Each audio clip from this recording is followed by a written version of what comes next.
Are you placing bets on the Euro Cup 2024? Or are you betting on the Euro's appreciation? Hey everyone, I'm Jun, a researcher at Dxpert. The most actively traded currency pair isn't showing any direction. What's happening? Let's dive deeper. Bloomberg's Financial Condition Index, developed using ECB's methodology, measures the effects of monetary policies through various channels. It shows that financial conditions remain tight, with borrowing costs for businesses and governments, as well as the euro, significantly higher than they were a few years ago. The expected easing in financial markets is minor compared to the increase in policy rates since 2022. Due to these tight financial conditions, the European Central Bank Governing Council, in their meeting on June 5th to 6th, predicted a slowdown in wage growth in the euro area. This sets the stage for a possible interest rate cuts in September, although the first quarter saw an increase in compensation per employee and negotiated wage. ECB Chief Economist Philip Lane noted signs of wage growth moderation. He cited forward-looking indicators pointing to slower wage increases in 2025.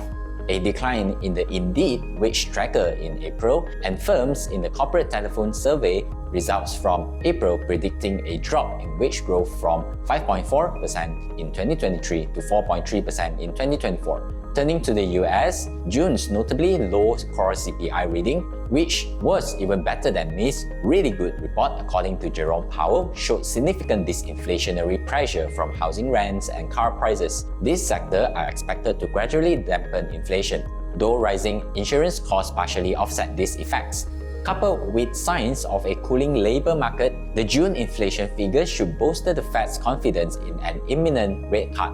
Ahead of the September 17 to 18 FOMC meeting, two more inflation and jobs reports are scheduled, likely echoing similar themes.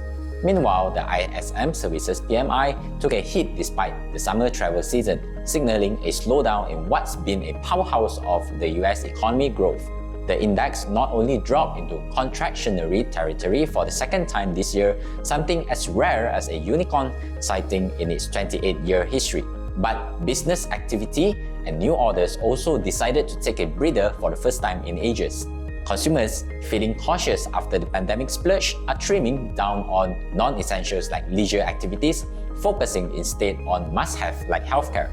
It's a clear sign that tighter monetary policies are starting to hit home.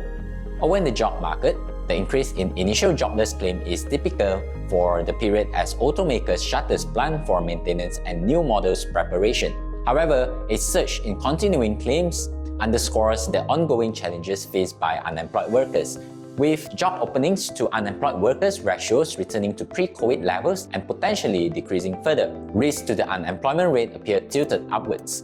Initial claims for unemployment insurance rose to 238,000 for the week ending June 29, while continuing claims surged to 1.85 million by June 22. Marking the highest level since November 2021. 9 consecutive weeks of increases indicate persistent difficulties for job seekers. At the ECB's annual conference in Sintra, Portugal, leading central bankers hinted a potential interest rate cuts later this year, despite concerns about inflation.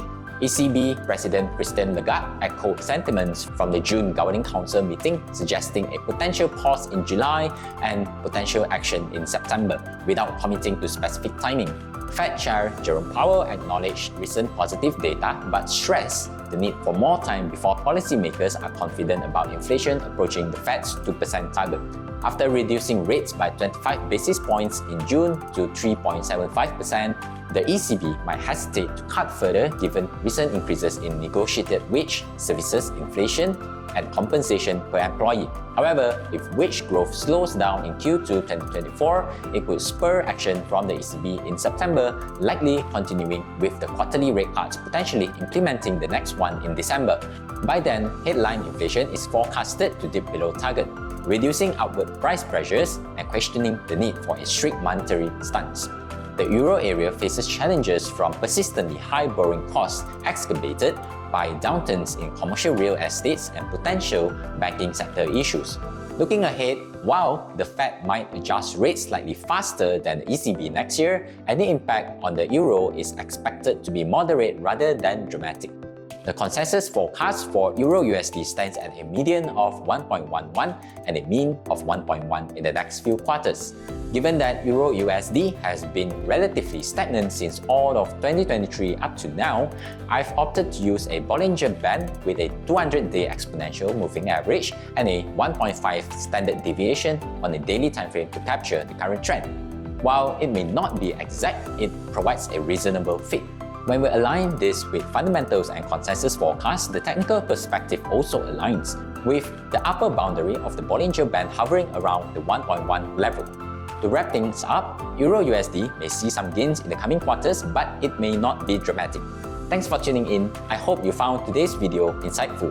Everything I've shared comes from a mix of research and my own perspective. Remember, when it comes to trading or investing, always do your own homework and stay aware of the risk. If you enjoyed this video and found it helpful, please subscribe, share, and hit the like button. You can quickly access to all our channels by scanning the QR code. Take care, and I'll catch you in the next episode.